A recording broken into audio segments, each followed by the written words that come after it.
roteiro do que eu quero discutir com vocês aqui é como é que você monta uma agenda de pesquisa, como torna ela sustentável e como que vocês perseguem uma estratégia promissora em termos de publicação, de inserção no debate, de repercussão.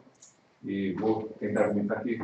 Acho que mais do que maximizar os pontinhos que a gente faz num quadro qualquer, a gente quer ser lido e participar do debate, ser citado, ser lembrado pelos trabalhos que a gente fez. Então, um pouco do que eu quero contar para vocês é o que são reflexões que eu tenho e que ajudaram a montar o grupo que a gente tem e que eu continuo pensando a respeito até hoje. Então, vamos falar um pouco. O que é uma agenda de pesquisa organizada por projeto ou por agenda? O que são algumas sutilezas para tornar sustentável uma agenda de pesquisa? Então, você nota que é muito mais construção de uma agenda e garantia da sustentabilidade, do que propriamente discutir os métodos mesmo, que acho que eu falo. Mas eu vou falar um pouco, especialmente quando for chegando mais para o fim, e aí eu acho que passa a bola de um jeito legal para falar. Tá? A escolha da audiência para uma pesquisa que vocês estão escrevendo, então, quer dizer, como é que escolhe mandar para revistar B ou C, o tom que vocês vão usar? Pessoas que montam agendas de pesquisa conduzidas mais pelo método ou pelo problema, tá certo? E, quer dizer, o que são as vantagens comparativas de cada base de dados? Não é muito que eu encontro fortalezas e fraquezas em cada base de dados. Nem sempre uma base de dados serve para responder todas as perguntas que vocês gostariam. Bom, como que a gente montou o LEPS aqui, tá certo? E o que é o primeiro tópico que eu gostaria de discutir com vocês? Se vocês olharem como que é um grupo de pesquisa na área de ciências duras, imagina que vocês resolveram dar uma inserta lá no departamento de genética e entrar no grupo de pesquisa, tá certo? Como é que vocês acham que seria a imagem que vocês encontrar num grupo de pesquisa como esse? Possivelmente, vocês vão encontrar várias pessoas, todas elas presentes ali na bancada, cada uma especializada numa parte diferente da pesquisa. Então, está uma lá olhando no microscópio, a outra está dissecando um rato, a outra está fazendo alguma outra coisa numa estufa, e assim por diante. Se vocês dessem a mesma inserta num departamento de ciências sociais, vocês iam ver um grupo de pessoas sentadas em roda, cada um trazendo o que pensou a respeito do seu projeto nos últimos 15 dias, e o professor orientando como é que ele continua o próximo passo. Tá certo? A organização das ciências duras é tipicamente muito mais horizontal, com especialização em tarefa, enquanto que num laboratório de ciências sociais, ou num grupo de pesquisa de ciências sociais, o mais comum é você encontrar, se um professor tem 10 alunos e 10 projetos, ele dá um para cada um, e de tempos em tempos ele acompanha o progresso de cada um desses. Tá certo?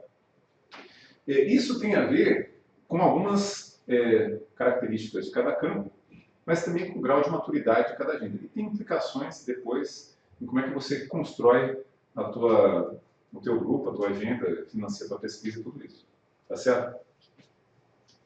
Então, nas ciências duras, geralmente você tem grupos maiores, você trabalha mais inspirado em grandes agendas e você tem, digamos, um core de atividades comum que serve para vários projetos, muita sinergia entre os projetos e especialização nas atividades. Né? Eu lembro de ter um colega meu da genética que, em vez de medir o sucesso na produção, então, se dois economistas se encontram, que nunca se viram, e perguntam, e eu quero falar de um terceiro, pô, o cara é muito bom, o cara publicou no Econométrico, no Econometric, uma coisa do tipo. Né? Eu presenciei duas pessoas de genética se conhecendo e eu falando de um terceiro, não, o cara é muito bom, ele mantém uma gaiola com 1000 ratos. Né? Então, as métricas são distintas e elas têm a ver um pouco com o fato de que você tem como se fosse um caldeirão, né? Você tem perguntas norteadoras, um caldeirão de pesquisas vão sendo feitas e conforme vai aparecendo coisas interessantes, aí você sente necessidade de informar o público externo e você publicar. Na nossa área a gente faz o contrário. A gente decide o projeto ex ante, geralmente delega muito mais por projeto do que por tarefa, e raramente a gente joga o paper fora. Se eu já investi um tempo gigantesco ali, aquilo ali vai sair publicado, não importa onde. Então você tem, tipicamente, muito menos, você tem agendas construídas com grandes perguntas norteando, né? Você tem uma segmentação muito maior de perguntas, um grupo de pesquisa, o quanto as perguntas se conversam é menor do que, digamos, nas ciências duras, Isso implica um custo maior para você entrar a fundo em cada pesquisa, porque, então, em economia social, para dar um exemplo, né? É frequente você ver dentro do mesmo grupo um estudando crime, outro estudando educação, outro estudando saúde, outro estudando desemprego. Qual que é o custo disso? O primeiro deles é que você, a cada vez que entra num tema, você precisa ler literatura, se especializar, e mesmo depois de fazer um esforço enorme para entrar numa agenda, acaba tendo uma contribuição ceteris paribus mais superficial que aquela que você teria se você já tivesse há anos com uma agenda mais estreita, né? Quando você tem um grupo orientado por grandes perguntas, dos grandes ganhos é esse de aprofundamento. Um outro, quase sempre, o paper vem depois da descoberta, né? Então você está ali fazendo descobertas quando você acha alguma coisa interessante, você documenta. Não tem esse sofrimento de jogar trabalho fora. É parte do dia a dia, que algumas coisas vão dar mais certo, outras coisas vão dar mais errado. As perguntas são mais bem determinadas. Você não precisa gastar tanto tempo convencendo os outros de uma pergunta importante. Então, eles são quantitativamente mais produtivos também, né? Porque os papers não podem se dar o luxo de ter 5, 6 páginas. Então, raramente você tem um paper com mais de 10 páginas, se você for para as áreas biológicas e tudo. Os nossos são longos, porque as perguntas ainda não são tão bem delimitadas. Você gasta um tempo grande, né, do paper convencendo as pessoas de que a pergunta é interessante, para depois começar a responder. Né? Por um lado, eles têm um grande risco, porque como as perguntas são já muito bem delimitadas, você tem uma competição grande entre os grupos. E um que faça a descoberta primeiro passa na frente dos outros. A gente tem menos chance de acontecer, né? Cada um está tirando para um lado, mas é muito mais custoso em termos de você organizar a tua agenda, né? E você tem um grande risco, né? Quer dizer, que eu enfatizei aqui em vermelho, que é o seguinte.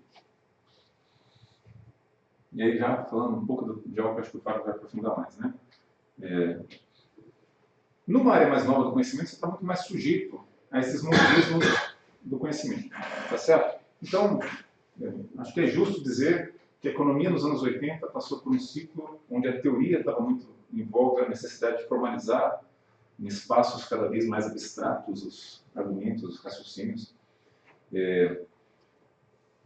Os anos 90 passaram, né, no lado teórico, um pouco por novas perguntas. Você teve questões que não se conseguia responder com esses espaços tão abstratos, então você voltou a simplificar um pouco o grau de formalismo, mas começou a lidar com umas perguntas mais interessantes.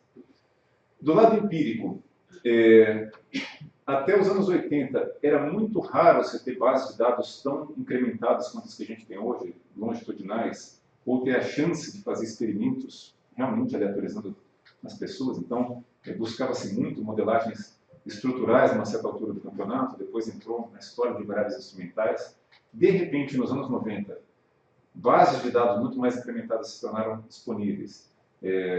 A possibilidade de começar a aleatorizar coisas em diferentes settings. Então, ou seja, em economia social talvez tenha sido mais frequente, mas em finanças você tem algumas coisas acontecendo, em economia monetária, em organização industrial, que é a onda que a gente vive hoje. É uma onda muito grande de valorização desse tipo de abordagem. Por quê? Porque antes não se conseguia fazer.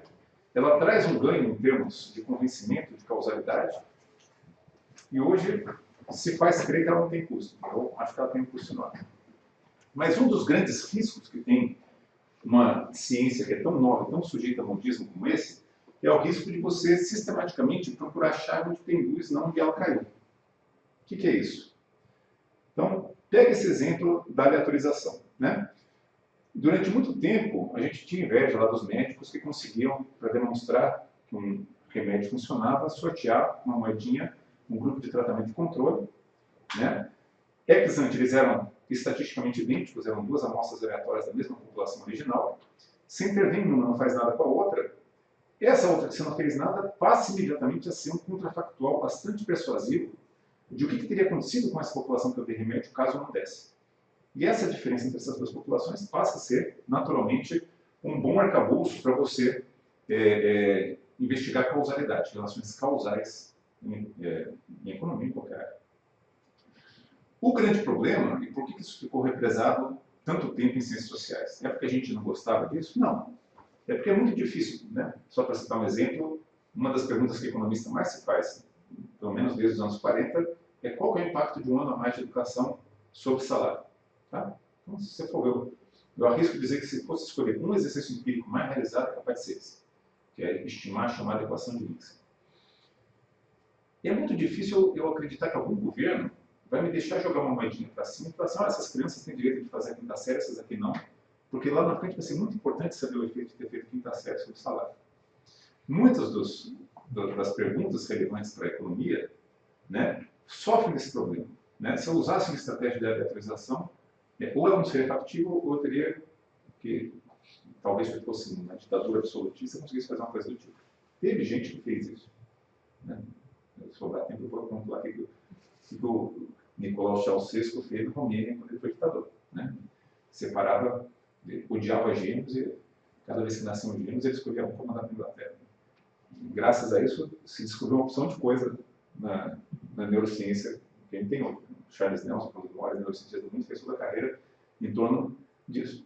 Mas, tipicamente, não é o caso. A gente não consegue aleatorizar muitas coisas. Vem conseguindo fazer cada vez mais. Mas o que é o problema?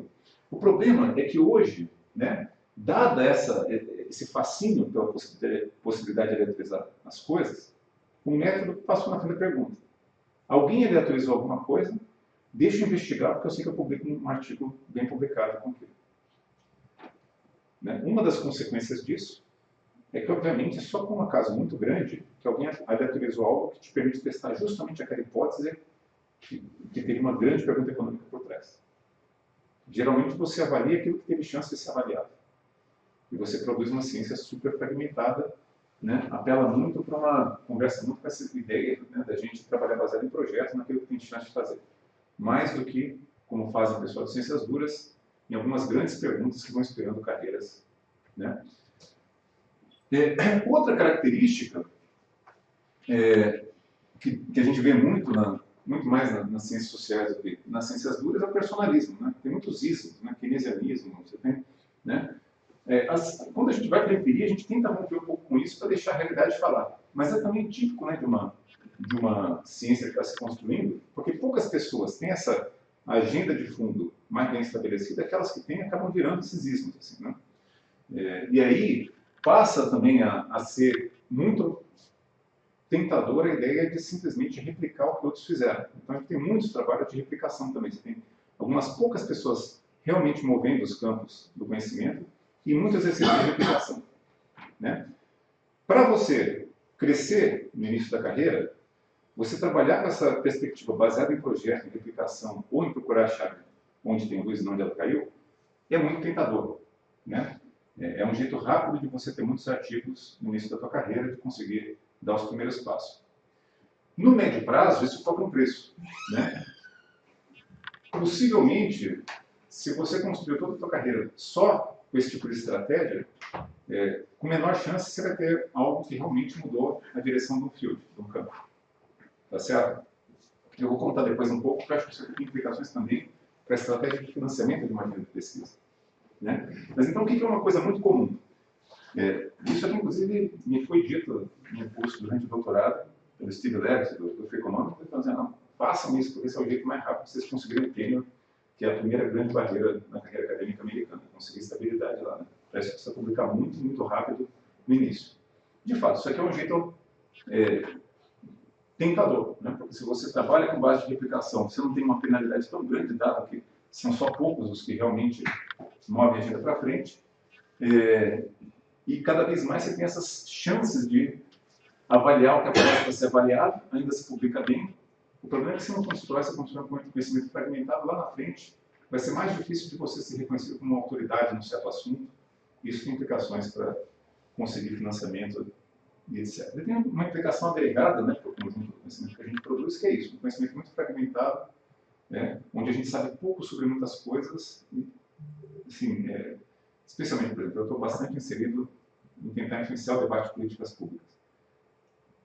É um pepino você tentar sintetizar e sistematizar o conhecimento produzido, que é caríssimo, né? Essas avaliações de impacto são caríssimas, e tornar isso útil para um tomador de decisão. Porque vários experimentos que você faz sem bússola, sem cuidado de ter uma agenda que conecta os pontos de fundo, ex-ante, upfront, depois você tem ali um mosaico de coisas que não se encaixam muito bem, você não consegue tornar tão útil para a sociedade. Bom, então o modelo baseado em projeto, eu acho ele relativamente mais custoso de ser captado. Por quê? Porque como você tem mais dificuldade de ser reconhecido como especialista numa certa agenda, cada vez você precisa convencer as pessoas que aquela ideia que você nunca explorou antes, número um, é interessante. Número dois, você que é uma pessoa que nunca visitou aquela agenda, tem condições de fazer, tem estrutura para fazer e vai fazer bem feito. Né? O pessoal de ciências duras consegue se financiar, e a gente está falando de às vezes, 2 zeros a mais nos financiamentos que eles têm. Né? Isso é a ordem de magnitude nos financiamentos desses grupos gira por essas siglas. Né? E um dos grandes problemas é isso. Né? Os nossos grants são... A gente gasta muito mais tinta, tem que convencer muito mais gente que o problema é interessante, porque ninguém nunca ouviu falar daquele problema.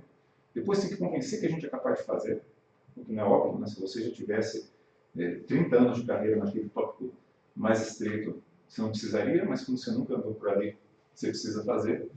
E uma solução que foi muito fácil nas gerações anteriores à nossa, mas acho que agora está ficando cada vez mais difícil, bom, o que é o projeto fácil de se financiar essas agências de fomento não nos premiam tanto? Deixa eu pegar consultorias, eu vou pegar um relatório, eu vou tentar transformar num artigo e viver disso. Como a gente antes tinha muito pouco conhecimento acumulado, muita gente construiu carreira, não é nenhum pecado fazer isso aqui não. Você acha assim, em termos de inovação científica, onde não tinha nada, fincar a bandeira é um primeiro passo. Mas está secando essa ponte, está cada vez mais difícil construir uma carreira só em torno desse tipo de estratégia. Né? Então, uma das grandes preocupações não está na hora da gente começar, senão a mimicar o que o pessoal de ciências duras faz, pensar em uma reestruturação, né, e eu acho assim, muito da origem do nosso grupo que a gente tenta fazer, é inspirado na conclusão de que os caminhos que pareciam fáceis antes, ou eles iam levar um conhecimento super fragmentado, que talvez a gente não fosse se realizar lá na frente como pesquisador, ou são fontes que estão secando em termos de estratégia. Bom, como eu falei, né, eu acho assim, pessoal que vai a fundo em alguns poucos temas, eu acho que tende a deixar mais raízes, né? Então esse pessoal consegue fazer isso. Acaba sendo mais citado, mesmo que eventualmente o quantitativo, especialmente no início da carreira, seja um pouco menor.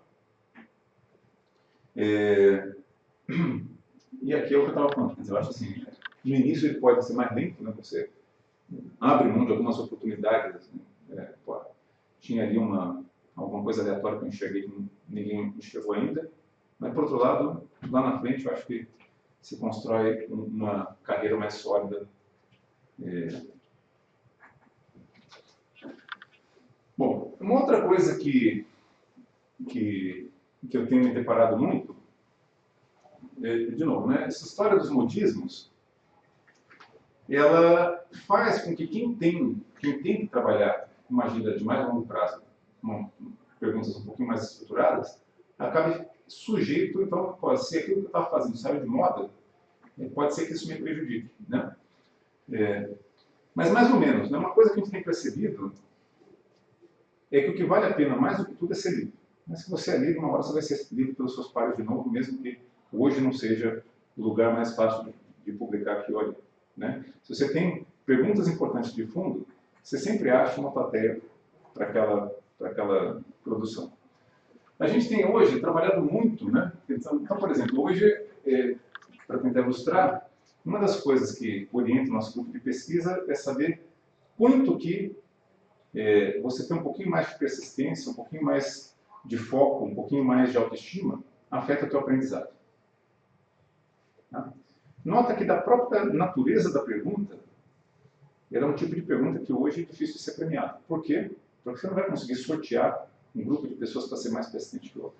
Nem hipoteticamente, né? Isso aí na linguagem do Rubin, que é quem formalizou esse arcabouço de avaliação de impacto que a gente tem, é o problema fundamental. Né? A mesma razão pela qual você não consegue, com esse tipo de técnica, né, esse sarrafo mais alto de rigor, saber se existe ou não existe discriminação, por exemplo, contra a mulher na carta. Você não consegue sortear as pessoas para ser homem ou mulher. Você sempre precisa confiar em estratégias observacionais, onde o contrafactual que você constrói depende mais de hipóteses que você não consegue garantir que estão prevalecendo. Está certo? O nosso acaba passando um pouco por isso. Né? A gente acha que a pergunta é importante, mas hoje ela é punida um pouco, né? Então, assim, o que a gente está descobrindo? Bom, é punido na economia. É uma pergunta super quente na psicologia. Então, a gente tem conseguido, né, a plateia que a gente precisa lá. E o que eu acho interessante é que, passado um tempo, você começa a construir uma reputação naquele campo que mesmo os economistas passam a te dar atenção. Então, existe um pouco, se a gente só trabalha sob demanda, né, tentando adivinhar o que os outros vão ler, e resolve o que a gente vai estudar de trás para frente, pode parecer fácil, mas pode ter um preço também. Né? E o outro lado, o preço, eu acho que está mais no início, mas acho que não é. Pelo menos eu tenho me sentido recompensado por isso. Tá? Bom, aqui é só também, em termos da escolha da audiência que as pessoas fazem, quer dizer, você tem jornais de interesse mais amplo, né, tendem a preferir, né, textos mais curtos que vão direto ao ponto. Então, raramente se encontra na Science, na Nature ou no American Economic Review um texto com mais de 10 páginas. Geralmente, alguns têm até limite de figuras, você pode colocar 2 figuras ali e se vira para conseguir fazer isso.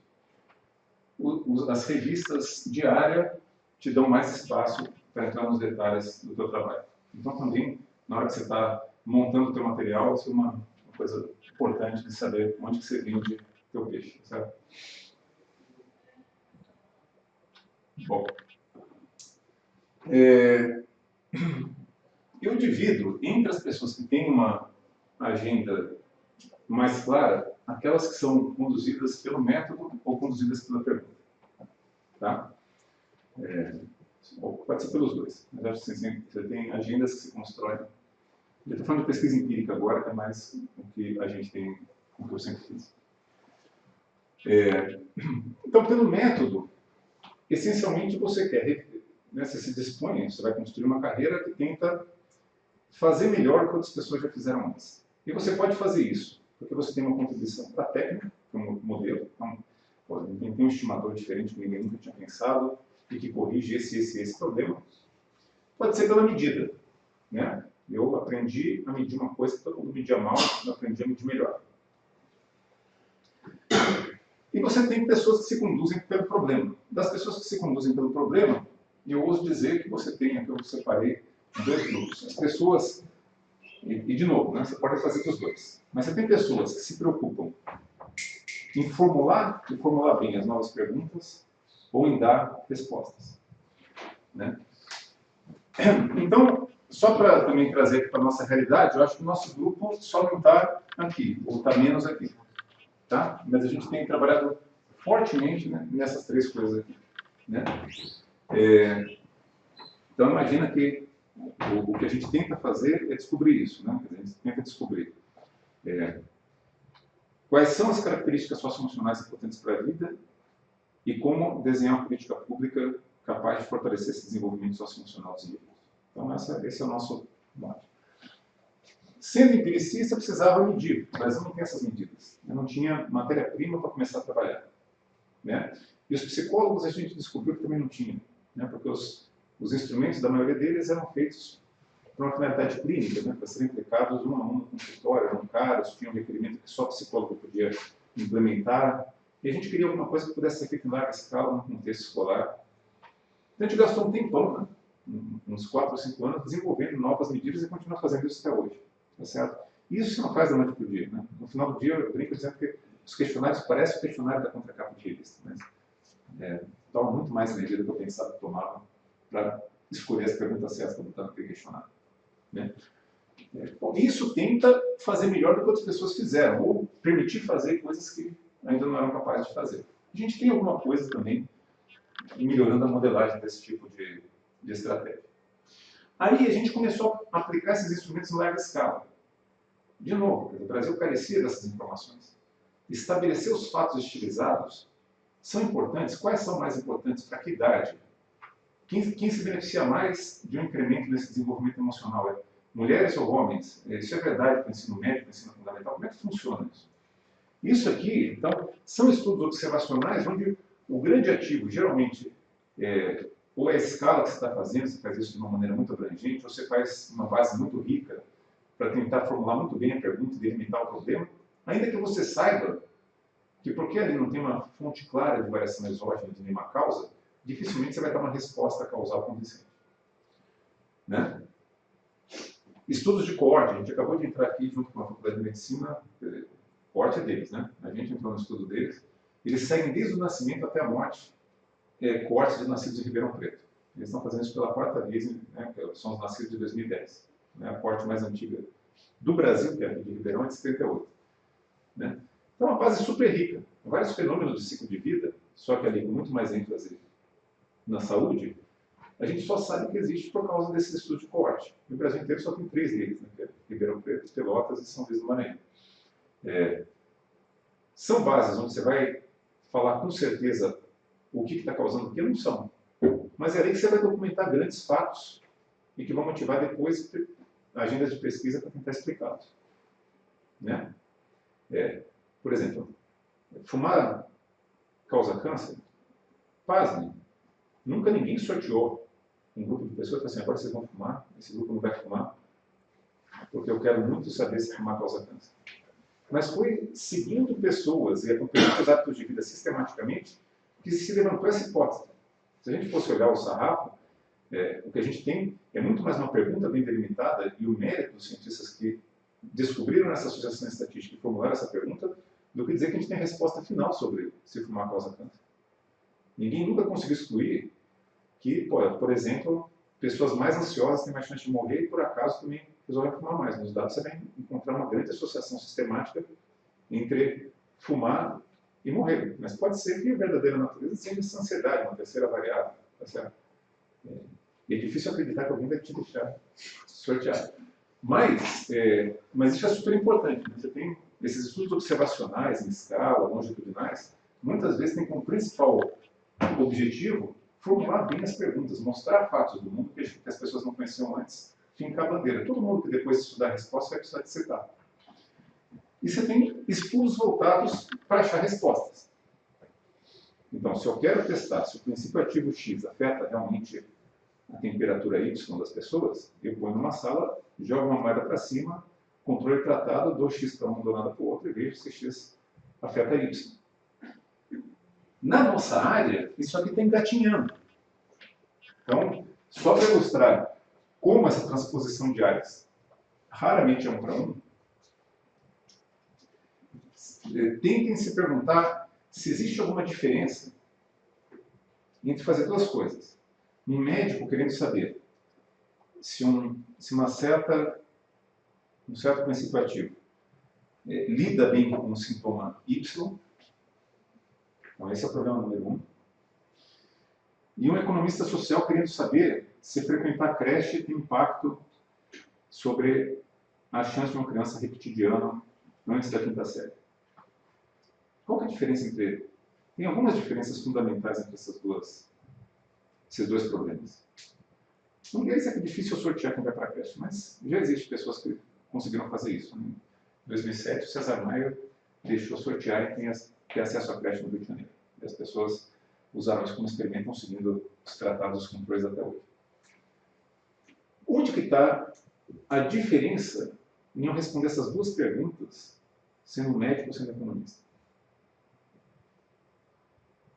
Você tem pelo menos um grande problema. Quando eu faço isso, no caso dos médicos, eu consigo garantir não apenas que o experimento foi feito de maneira controlada, coisa e tal, mas que essas populações eram relativamente homogêneas. Eu tinha pessoas com esse sintoma no Brasil, no Nepal, na Austrália, cada um deles eu repeti o mesmo protocolo, eu consigo agregar isso tudo e saber se X afeta Y ou não afeta Y. E essa replicação é uma necessidade da ciência. Porque raramente eu tenho uma população, né, com o nosso famoso N indo para infinito, para separar 2 amostras aleatórias que eu realmente acredito que tem, mesmo com uma aproximação, as mesmas propriedades de grandes amostras para poder comparar um ponto. Então, eu preciso dessa replicação para dar credibilidade. A Anvisa nunca vai autorizar um remédio que só foi testado com 40 pessoas em Ribeirão Preto a ser usado. Ele precisa ter várias replicações.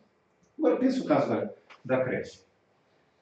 Dificuldade número 1 é eu garantir que essa creche ela era igual em todos os lugares. O remédio, eu sintetizo uma pílula e eu consigo garantir que ela é igual para todos os lugares. né? Não, a creche raramente é igual. Segundo, a creche ela não é um princípio ativo. Ela mexe em 10 alavancas na vida de uma pessoa ao mesmo tempo. O que é? A pedagogia é você ficar longe da mãe, é você ficar 10 horas dentro do centro. O que realmente está fazendo diferença? O que é o mecanismo? Né? A gente não sabe isso. Terceiro, muito importante, em ciências sociais, raramente a gente consegue controlar perfeitamente o compliance das pessoas. Quando eu ponho as pessoas dentro de uma sala, sorteio esse grupo aqui vai tomar remédio, esse aqui vai tomar placebo, eu vou lá e vejo os caras engolindo remédio, esses caras engolindo placebo. Em economia social, você sorteia as pessoas. Então você tem um universo de desempregados, você vai sortear para fazer um retreinamento, uma qualificação profissional. Vocês foram sorteados para participar. Nem que garante que vocês vão participar. Se amanhã aparecer um emprego, uma outra oportunidade melhor, vocês vão aparecer. Então, de cara, eu não consigo, ao contrário dos médicos, estimar o efeito de tratamento. O que a gente estima, né, e isso está bem hoje já claro das pessoas, é o efeito da intenção de tratar, mesmo com aleatorismo. Digamos, então, no nosso melhor cenário, o que a gente consegue chamar de causal é o efeito da intenção de tratar sobre os tratados, não o efeito do tratamento propriamente. Mas o que para mim é o pior problema não é nenhum desses, que já são super severos. Imagina que você não passou por nenhum desses problemas, que a creche é idêntica no Brasil, na Síria e na Suécia. E aí eu descubro que na Suécia o impacto foi zero. Será que esse zero é uma má notícia ou uma boa notícia? Como é que vocês me ajudam a interpretar esse zero? Estou chamando a atenção pelo fato de que o grupo de controle não é homogêneo. As condições de largada não são homogêneas. Não estava todo mundo doente numa sala. Um zero na Suécia pode ser um puta sucesso. A creche conseguiu reproduzir as mesmas condições de desenvolvimento infantil que uma família bem estruturada, fazendo um estereótipo aqui da Suécia, daria aos seus filhos. Então, conseguir fazer uma política pública que consegue oferecer condições parecidas mesmo para uma criança que não tem família tão estruturada. Se encontrar um zero em Alepo hoje, também fazendo um estereótipo aqui, eu vou cortar os custos. Um zero em Alepo significa que uma creche não conseguiu sequer melhorar as condições de desenvolvimento infantil de uma família típica de uma cidade em que recebeu. Como é que eu faço, então, uma meta-análise, tomo uma média depois e entendo isso como replicação, eu junto tudo isso, somo o zero de um com 10 de outro, a média dá 5 e eu concluo. Por que eu concluo isso é importante ou não na vida das pessoas? Depende. Uma coisa em ciências sociais que a gente aprendeu, e que hoje está na crista da onda, mas que é super difícil de tratar, é que os efeitos são heterogêneos. O do remédio também é. Duas pessoas podem reagir de maneira distinta ao mesmo medicamento. Mas a condução dos protocolos torna infinitamente mais homogênea do que em ciências sociais. Como é que eu faço essa agregação, chamo isso de replicação, junto numa meta-análise e conto para o mundo que uma coisa funciona ou não funciona, tem um desafio infinitamente maior, que é como é que eu controlo as condições de largada.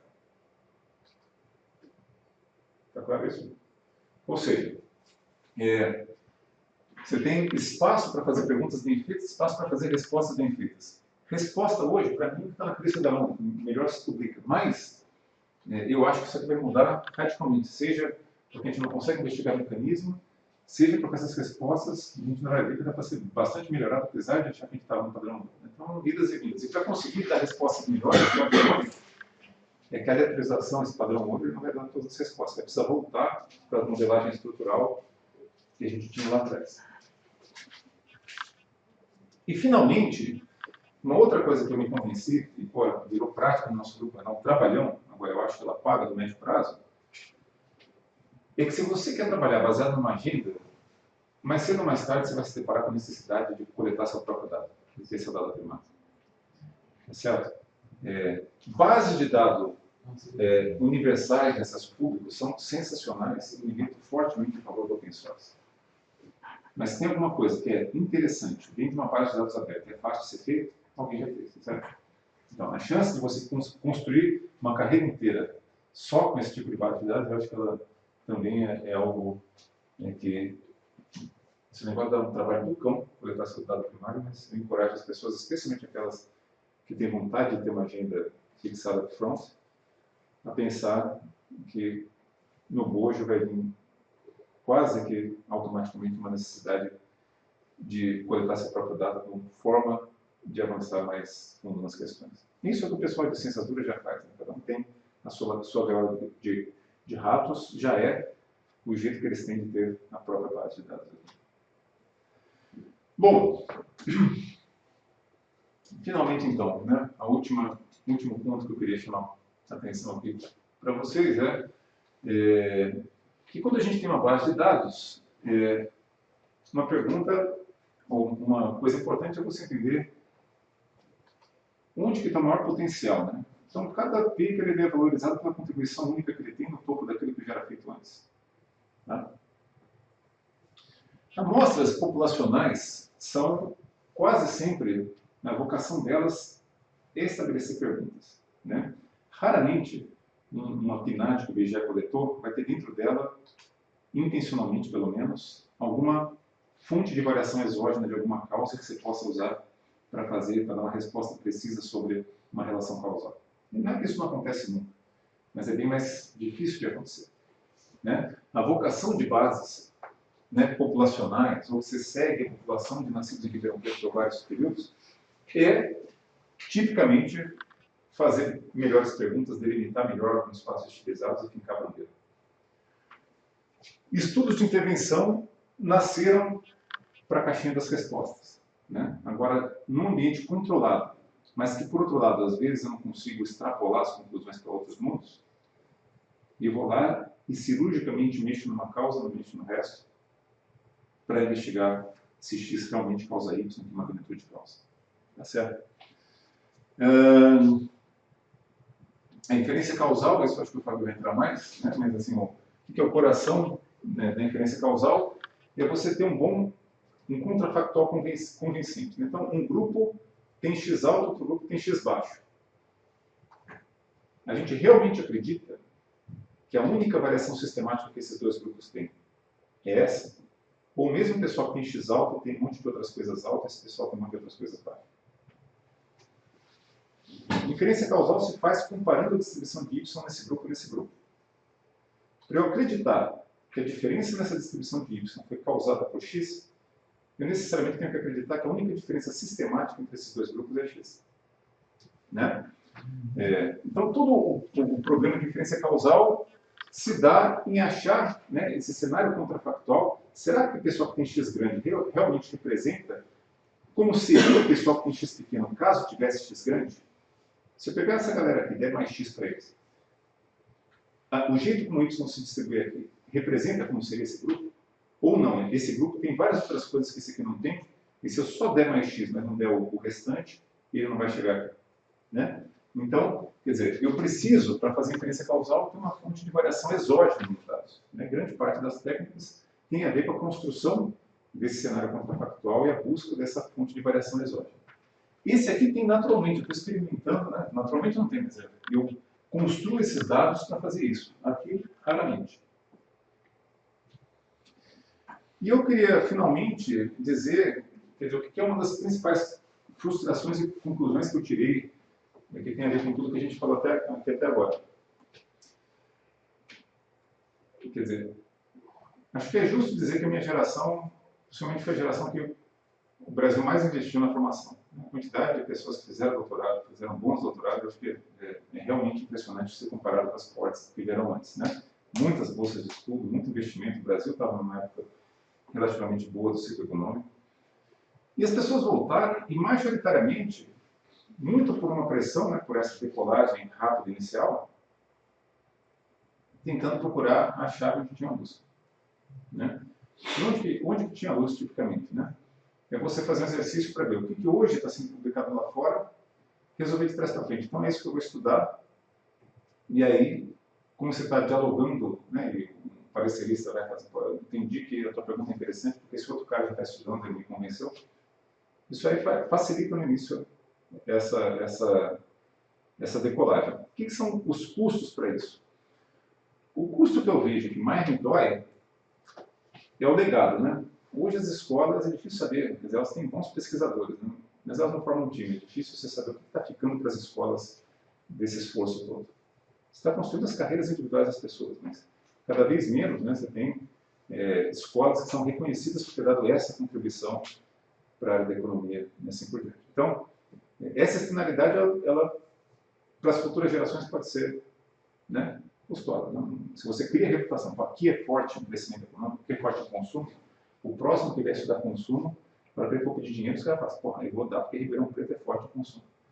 Se as pessoas está tudo incorporado no pesquisador, a hora que ele foi embora, aquele conhecimento vai junto, esse é o primeiro custo. Mas o maior é que a gente tem os programas nacionais muito subestudados.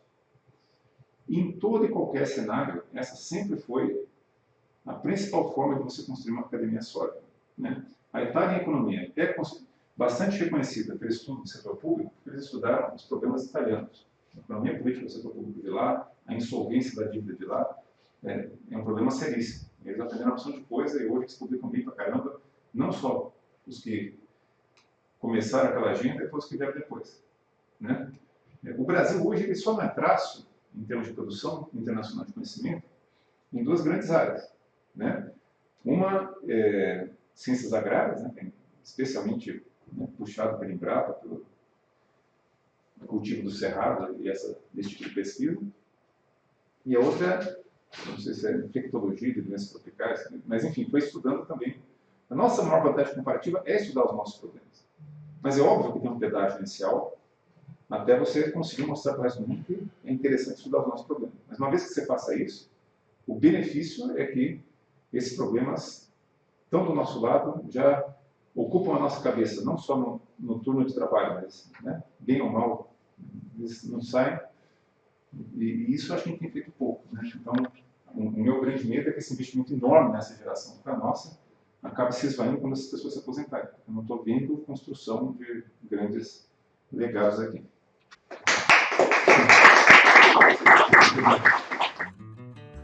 Este é mais um conteúdo produzido pela Faculdade de Economia, Administração e Contabilidade de Ribeirão Preto, a FEA-RP-USP. Veja todos os nossos conteúdos em vídeo em nosso canal do YouTube ou acesse o site media.fearp.usp.br para acompanhar também nosso podcast.